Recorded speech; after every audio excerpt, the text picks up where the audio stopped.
Thank you. I feel like I should start with a bit of a confession.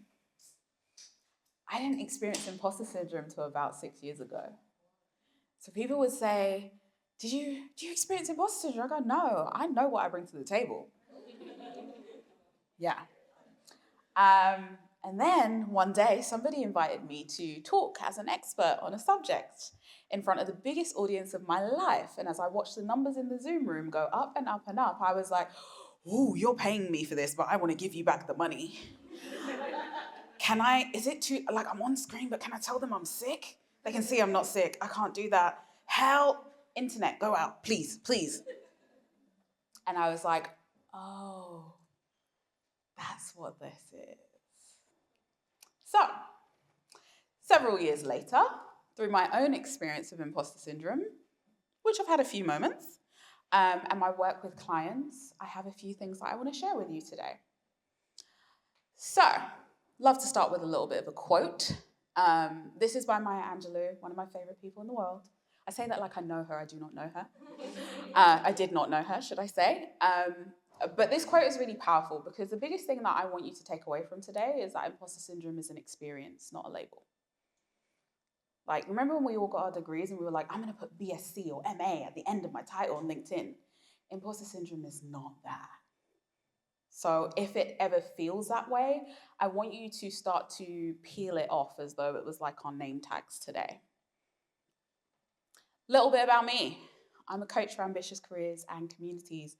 I work with the annoying friend who is always learning and studying something and going somewhere and looking for more of anything or something in life. I am proudly multi-passionate. So by day, I'm a community manager for a tech incubator. And every other time outside of that, I'm coaching. I'm also always down to talk about R&B and tea. So that's a little bit about me. But let's dive into the reason we are here. Imposter syndrome. Definition. Because it comes to us as a feeling, but quite often it's important to go back to definitions. I'm a bit of a nerd that way. It is you not believing you're as competent as other people think you are. So you don't think you're as competent as other people believe you are.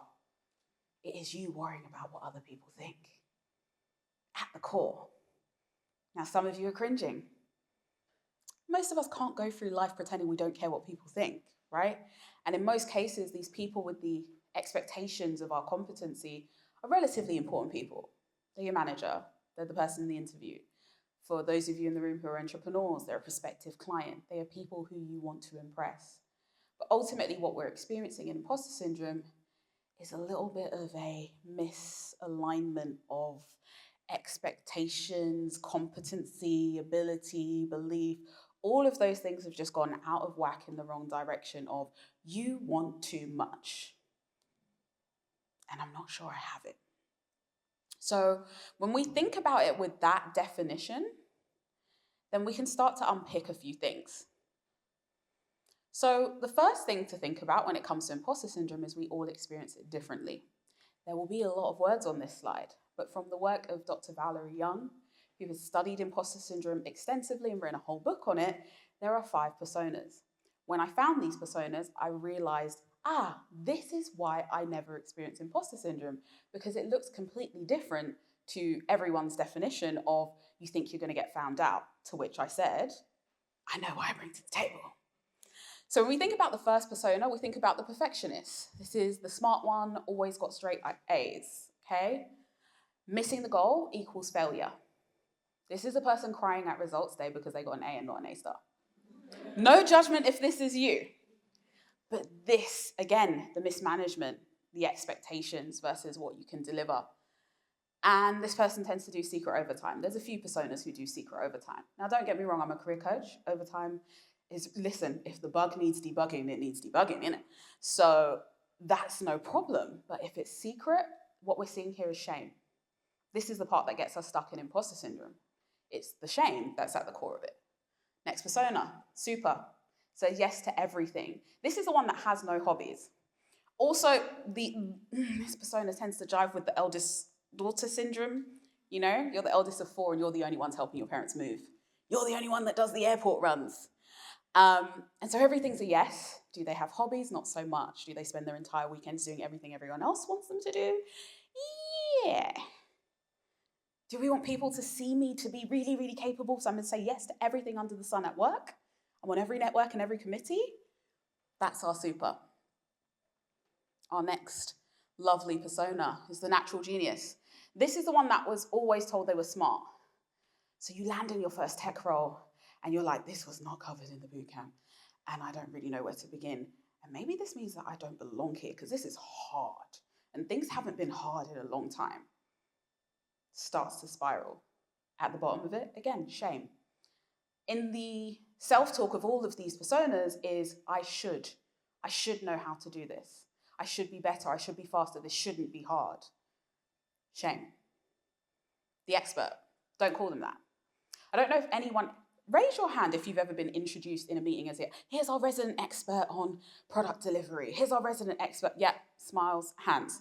Yeah, this persona, if you say that, I'm gonna kick you under the table. Please do not do that because you've just made everybody in this meeting that I've just met now for the first time think that I know everything. This persona already feels that way. I can't apply for the thing. I can't lead on that project because I've never done this, this, and this.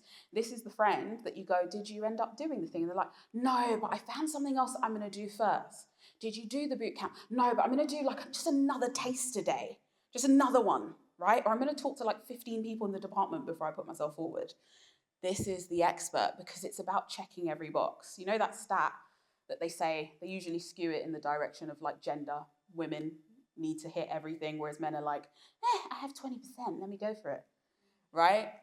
This expert takes it to the next level. And then the last one is the soloist. This is the one that never needs help, because if I need help, then I shouldn't have been asked to do it in the first place, I'm incapable, therefore shame. One thing I should point out about imposter syndrome, it does not care who you are and where you are. So this can also be the friend who invites you over. She's making, I don't know, mac and cheese. It's one of my signature dishes, what can I say? She's making it. She realizes she has no cheese. Meanwhile, you're in the car going, just popping off for some petrol, do you want me to get anything? You go, no, just bring yourself. Just bring yourself. Meanwhile, mac and cheese, no cheese. Yeah? Turns to the housemate or the husband and goes, you need to go out and get some cheese right now. And they're looking at her like, you could have just told your friend you don't have cheese. No. That is an admission of guilt equals failure. So she's exhausted, she's shattered because she's done everything herself. How does this show up in a professional environment? Let us know if you need anything, Jaz. Let us know. The whole team's here. You know, we support the vision. Let us know. You know, delegate to the team. I'll be fine. It's okay. Opening up the laptop on the weekend. Meanwhile, you've got a whole team of like 4 people. Heck, you've got people who I know for a fact you're not doing anything. I watched your screen when we went into the office. Still not asking for, how's it going? Yeah, it's going okay. I'm just not going to go to sleep tonight, or I'm going to get up at 4 o'clock. Okay. Shows up differently for all of us. Next thing. It's an experience, not a label. Had to say this one twice. You move through it like any other experience. You feel embarrassed. It's an experience, you move through it. We don't wake up then feeling embarrassed for the rest of our lives. So it's really important for us to detach where you feel yourself attaching to this and making it the reason for a lot of stuff. Doesn't care about your confidence. It does not care about your confidence. I can show up confidently and still want the ground to swallow me. I can deliver a presentation or a pitch confidently and still not think I'm good enough for the job. They live independent lives. Do they unite? For better or worse sometimes? Yeah, but it's very, very separate. So it's really important to recognize within yourself, what do I believe? Because confidence is a feeling. It's an expression of your sense of self, your sense of self-esteem. And that's where they actually connect. Because again, it's you worrying what other people think about yourself. But if you just dialed up what you think about yourself and got solid evidence for that, then you can dial down that voice, or at least pluck up the courage to challenge it, manage that expectation, go, hey, this is the first time I've ever done this. Just want you to know that. Just want to, can we come down here, please? Thanks. It doesn't care. And then the next thing, clicky. It came to tell you something.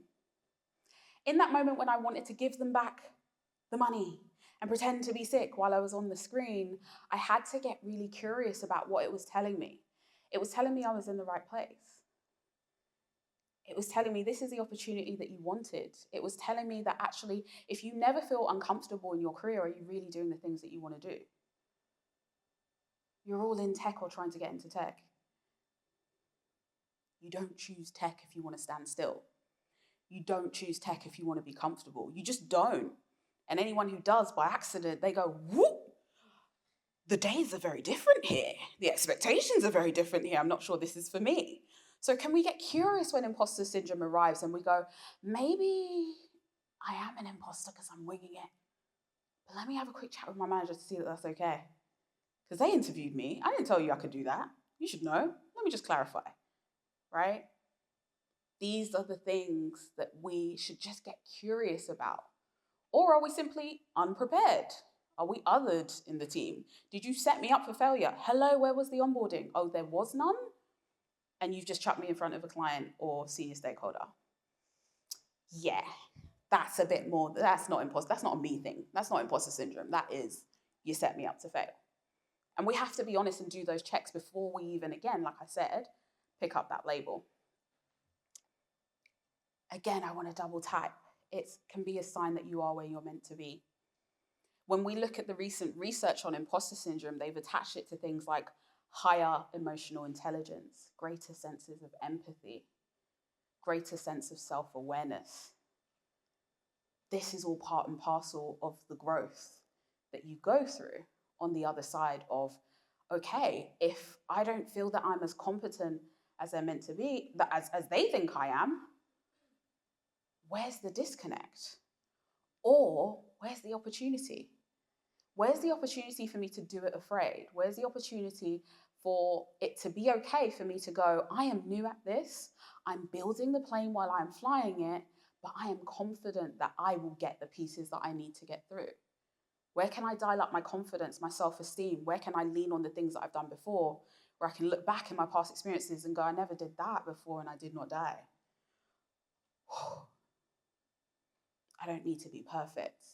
And I don't need to be ashamed that I'm not perfect. Maybe this is just here to tell me something and to encourage me to step into the things that I've been dreaming for, the things that I've been planning for, the things that I was looking out the side of my eye wanting not too long ago. So that's the last thing that I want to leave you with.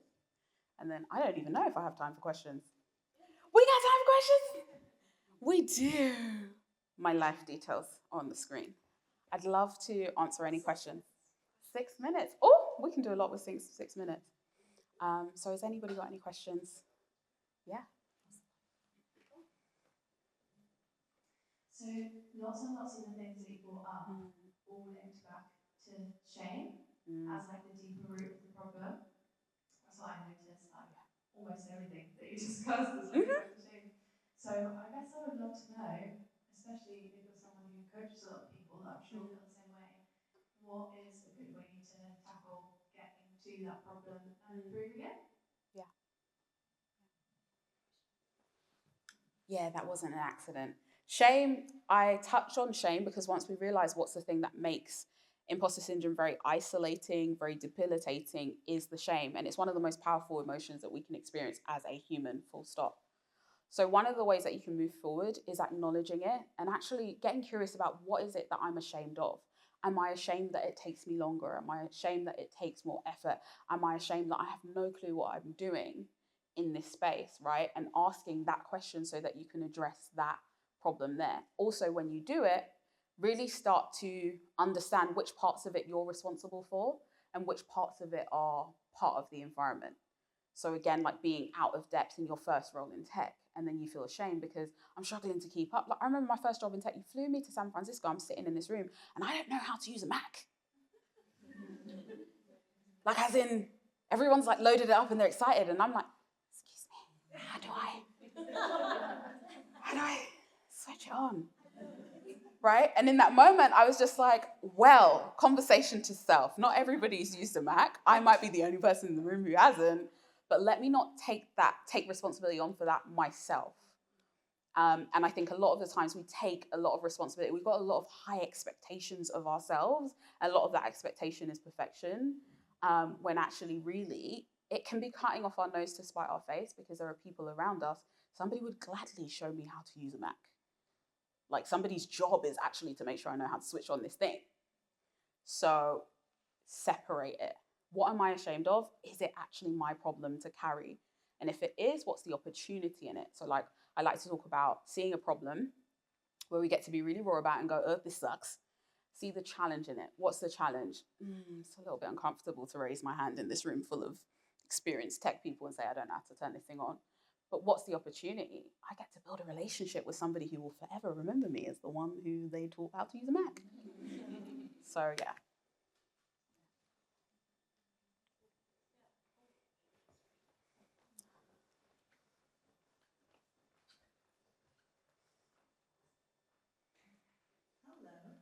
My name is Rhea, and I really loved your talk. Pretty powerful, so thank you for that. I feel called out also. I should have done a disclaimer to be like, look, we've been there, we've been all of it.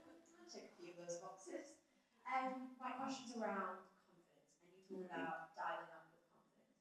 And I've met a few people in my life that struggle with that a lot. So what would you give a person that's probably struggling with that naturally? And yeah, where would they start? Because it's still an overwhelming thing to have confidence. Yeah. Come to you a little bit. Great question. Okay. So this is a great question. So the first thing is to examine the source of your confidence. A lot of us grow up with our source of confidence being outside of ourselves. And again, it's not our fault. We're socialized that way. Like, this is good because mummy's smiling. Just like ABC level. And then we get into school and education. It's like, if the teacher thinks it's good, then it's good. So it takes a lot, unless it's actually proactively cultivated in you by a parent, loved ones, your community, to actually cultivate that within yourself. So we become adults and we realize that my entire confidence lives outside of me. I don't know what I think about myself or believe about myself. So first of all, figure out where it lies and figure out if you believe yourself in that part of that story, because sometimes that is the case. There's so many of you in this room that are brilliant and you don't see it. People will compliment you. You don't see it. It's deeply uncomfortable. You think they're just being nice and you go, right? Again, question it. Am I allowed to believe these nice things about myself? Second thing, more of a practical tool. I call it the confidence I am. You set your clock for 60 seconds and you talk about yourself positively. You start every sentence with I am. You're going to start off with stuff like I'm hungry, I'm tired, I'm cold. But I guarantee you by about the 32nd month, you are empathetic, you're innovative, you're creative, you're caring, you're all of those things, the genuine things start to come out. This forces you to get uncomfortable, but it forces you to do something that not a lot of us were taught how to do, which is talk about ourselves positively. Part of the real reason a lot of us don't like doing CVs or talking about ourselves in any way, shape, or form. Nobody ever normalized it. So let's force ourselves to think about ourselves positively for 60 seconds and hear ourselves doing it. I do not care. Stand in the mirror.